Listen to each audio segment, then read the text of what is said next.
Good morning students, how are you today? I hope all of us is good.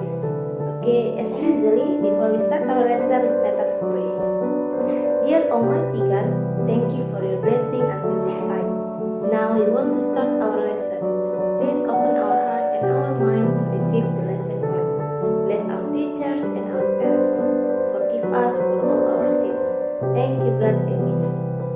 Baiklah anak-anak Miss, hari ini kita belajar tema 5, subtema 1, pembelajaran 1 dan 2. Tahukah kamu bahwa Indonesia memiliki peranan dan posisi penting dalam perekonomian negara-negara ASEAN? Mari kita sama-sama membaca teks ada di buku kita tema 5, subtema 1. Kamu boleh perhatikan pengalaman belajar dari negara-negara ASEAN. Hari ini merupakan hari yang penting bagi Udin, Edo, Beni, Siti, Dayu, Lani, dan teman sekelasnya. Mereka akan berkunjung ke pameran budaya ASEAN yang diselenggarakan oleh Sekretariat ASEAN yang terletak di Jakarta. Wah, tidak sabar rasanya Udin dan teman-teman ingin sampai di sana. Kebetulan saat ini mereka juga sedang belajar mengenai negara-negara tetangga. Mereka ingin sekali melihat bukti dari yang mereka pelajari. Sesampai di arena pameran, Udin dan teman-temannya dibagi menjadi beberapa kelompok. Pameran diikuti oleh 10 negara anggota ASEAN. Masing-masing anjungan tampil menarik dengan ciri khas tiap negara. Anjungan Indonesia tampil dengan ciri khas rumah Toraja yang unik dan menarik. Terdapat juga anjungan khusus yang dikelola oleh Sekretariat ASEAN. Udin menghabiskan banyak waktu di anjungan ini. Anjungan ini menampilkan berbagai informasi tentang peranan ASEAN dalam mengembangkan wirausaha kecil. Anjungan ini juga menampilkan berbagai produk wirausaha dari tiap negara. Berbagai produk kreatif ada di sana. Ada jaket kulit dari pengrajin negara Indonesia, ada manisan buat Thailand dalam kemasan kaleng, ada alat penyeduh kopi klasik Vietnam, serta ada pula aplikasi agribisnis yang dikembangkan oleh pemuda Indonesia untuk menghubungkan petani dan konsumen. Edo terkesan dengan berbagai makanan khas. Memang, Edo selalu tertarik dengan makanan dari berbagai daerah. Ada singkong santan khas Thailand, ada pho dari Vietnam, ada larp dari Laos, dan masih banyak makanan lain yang namanya pun baru Edo ketahui. Makanan khas tiap negara menunjukkan ciri khas sumber daya alamnya. Ini tertarik dengan anjungan negara Brunei yang menampilkan wayang asik khas negaranya. Wayang ini populer sekitar tahun 1960-an di kampung air di tepi sungai Brunei. Saat ini Brunei berusaha mengembangkan kembali minat masyarakatnya untuk mempelajari wayang asik karena popularitasnya mulai turun sejak masuknya berbagai budaya asing. Hal yang menarik bagi Beni adalah melihat inovasi yang dilakukan anjungan Brunei untuk memperkenalkan wayang asik. Berbeda dengan wayang Indonesia yang menampilkan sosok legendaris dunia pewayangan, wayang asik ini menampilkan sosok tokoh manusia dalam bentuk kecil. Tinggi wayang hanya sekitar 8 hingga 10 cm. Wayang ini dibuat dari kertas tebal dengan pegangan dari kayu. Udin dan teman-temannya juga mengikuti aneka lomba yang diadakan oleh beberapa anjungan. Sebelum mengikuti lomba, mereka harus mengisi formulir pendaftaran. Hadiahnya, tentu saja cenderamata khas dari negara tersebut. Menyaksikan pameran budaya ASEAN memberi Udin dan teman-teman pengalaman baru yang berharga. Ini pengetahuan mereka semakin kaya. Pengetahuan dari penjelasan guru, dari buku yang dibaca, serta menyaksikan langsung ragam karya dan budaya yang ditampilkan tiap negara ASEAN. Nah, sekarang kita akan lanjutkan menjawab pertanyaan secara bersama-sama. Jawab pertanyaan berikut berdasarkan teks yang sudah kita baca barusan. Yang pertama yaitu mengapa hari ini merupakan hari yang penting bagi Udin dan kawan-kawan? Hari ini Udin dan kawan-kawan akan mengunjungi pameran budaya ASEAN yang diadakan oleh Sekretariat ASEAN di Jakarta. Soal yang kedua yaitu apa yang dapat dipelajari dari anjungan khusus yang dikelola oleh Sekretariat ASEAN? Dapat dipelajari yaitu dapat melihat dan mengetahui informasi menarik dengan ciri khas dari setiap negara ASEAN dan juga peranan ASEAN dalam mengembangkan wirausaha kecil serta produk wirausaha dari setiap negara. Apa pengalaman belajar yang diperoleh Edo? Pengalaman belajar yang diperoleh Edo saat mengikuti kegiatan tersebut adalah bertambahnya pengetahuan berbagai makanan khas dari berbagai negara, seperti singkong santan khas Thailand, pho dari Vietnam, dan larp dari Laos. Makanan khas tiap negara menunjukkan ciri khas sumber daya alamnya. Soal yang berikutnya, apa pengalaman belajar yang diperoleh Beni? Pengalaman yang diperoleh Beni adalah Beni mendapatkan pengetahuan mengenai wayang asik dari Brunei Darussalam. Soal yang berikutnya, apa pengalaman belajar yang diperoleh Udin?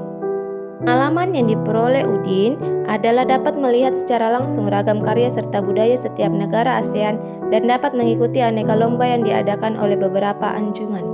Soal yang berikutnya, jika kamu mendapat kesempatan berkunjung ke arena pameran tersebut, apa kegiatan yang mungkin paling menarik menurutmu? Mengapa? Nah, ini adalah jawaban Miss.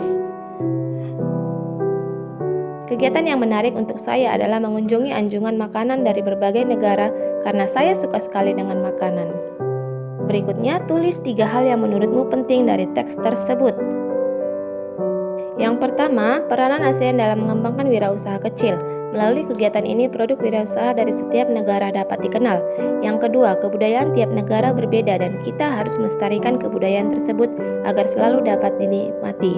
Yang ketiga, kerjasama yang dilakukan oleh negara-negara ASEAN membawa keuntungan bagi setiap negaranya. Di sini Miss akan membuat peta konsep peran dan posisi Indonesia di bidang ekonomi dalam lingkup ASEAN. Perhatikan ya anak-anak. Nah, Miss selanjutnya di sini Miss akan membuat peta konsep mengenai peran Indonesia di bidang ekonomi dalam lingkup ASEAN. Nah, di sini ada beberapa Miss buat. Kamu boleh perhatikan baik-baik, dibaca, lalu nanti kamu boleh tulis di catatan kamu. Perhatikan beberapa hal penting dalam video pembelajaran kali ini. Miss harapkan kalian menulisnya dalam buku catatan kalian. Dan di akhir nanti video pembelajaran ini, Miss akan memberikan beberapa nomor soal yang harus kamu kerjakan di buku PR kalian. Oke anak-anak Miss? Selanjutnya di sini ada beberapa pabrik yang didirikan oleh ASEAN antara lain. Ada 6 anak-anak Miss, kalian boleh tulis di buku catatan kalian ya. Nah, sekarang kita masuk pembelajaran yang kedua, macam-macam bentuk magnet. Ada 5 macam bentuk magnet. Yang pertama yaitu magnet batang, yang kedua magnet silinder, yang ketiga magnet jarum, yang keempat magnet lodum yang dikenal dengan magnet U, dan yang terakhir magnet lingkaran. Apa yang kamu ketahui tentang magnet? Magnet adalah suatu objek yang mempunyai suatu medan magnet. Magnet berasal dari kata magnesia. Magnesia adalah tempat yang banyak ditemukan magnetik. Magnet selalu memiliki 2 kutub, yaitu kutub utara dan kutub selatan. Meskipun magnet dipotong-potong, potongan magnet kecil tersebut akan tetap memiliki 2 kutub. Nah, anak-anak Miss, berdasarkan sifat magnet tersebut, magnet dibagi 3 macam. Yang pertama, ferromagnetik, adalah benda yang dapat ditarik dengan kuat oleh magnet. Contohnya besi, baja, kobalt, dan nikel. Yang kedua yaitu paramagnetik, adalah benda yang lemah ditarik oleh magnet. Contohnya aluminium, seng, dan platina. Yang ketiga yaitu diamagnetik, adalah benda yang tidak dapat ditarik oleh magnet. Contohnya kayu, batu, kaca, kain, dan kertas. Lalu, apa saja jenis-jenis magnet yang kamu ketahui? Magnet alam merupakan salah satu jenis magnet yang memiliki sifat magnet secara alami dan tanpa adanya campur tangan manusia. Sebagai contoh yaitu Gunung Ida di Magnesia yang sudah terbukti mampu menarik benda-benda yang ada di sekitarnya. Lalu magnet buatan adalah magnet yang dibuat oleh manusia dengan menggunakan bahan magnetik kuat seperti besi dan baja. Magnet buatan ada 2 macam. Yang pertama yaitu magnet sementara, merupakan magnet yang memiliki sifat kemagnetan hanya sementara, yaitu hanya terjadi selama proses pembuatannya. Sementara magnet permanen merupakan magnet yang sifat kemagnetannya bersifat permanen meskipun proses pembuatannya sudah dihentikan. Apa arti simbol U dan S yang terdapat pada magnet? Jelaskan. Arti simbol U adalah utara yang menunjukkan kutub utara magnet, sedangkan arti simbol S adalah selatan yang menunjukkan kutub selatan magnet. Nah, di sini Miss akan menjelaskan perbedaan bentuk masing-masing magnet. Ada 5, kamu boleh tulis di buku catatan juga ya anak-anak. Selanjutnya kamu boleh baca teks tahukah kamu yang ada di buku paket tema 5 subtema 1.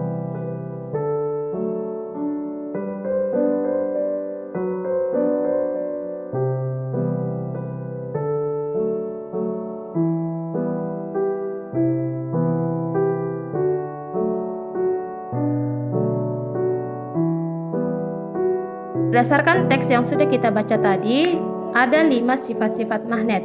Kamu boleh baca video pembelajaran kita ini, ada nomor 1 sampai 5, kamu boleh tulis di buku catatan kamu ya anak-anak.